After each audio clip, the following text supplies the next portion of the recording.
Hello everyone. Welcome back to ReactJS interview questions. In this video I want to show you the differences between functional and class components in React and when you should choose which one. Syntax. The most obvious difference is the syntax. A functional component is just a plain JavaScript function which accepts props as an argument and returns a React element. A class component requires you to extend from React.component and create a render function which returns a React element. This requires more code but will also give you some benefits which you will see later on. State.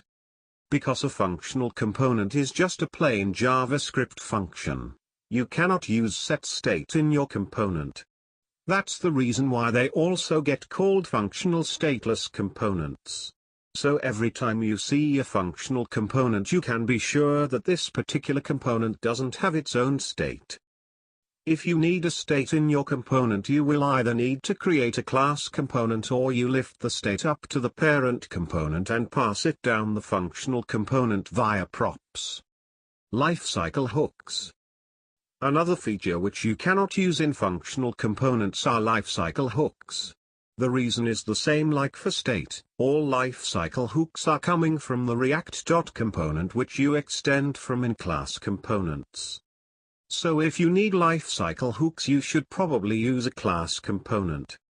So why should I use functional components at all?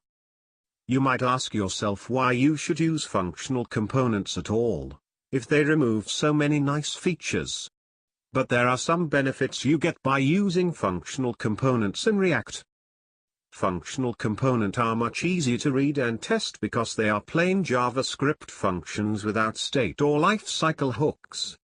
You end up with less code. They help you to use best practices. It will get easier to separate container and presentational components because you need to think more about your component's state if you don't have access to set state in your component.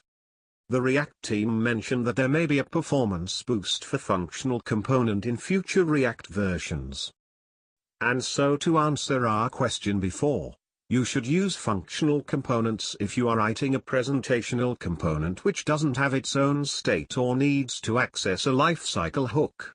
Otherwise you can stick to class components or take a look into the library Recompose which allows you to write functional components and enhance them with a state or lifecycle hooks with high-order components.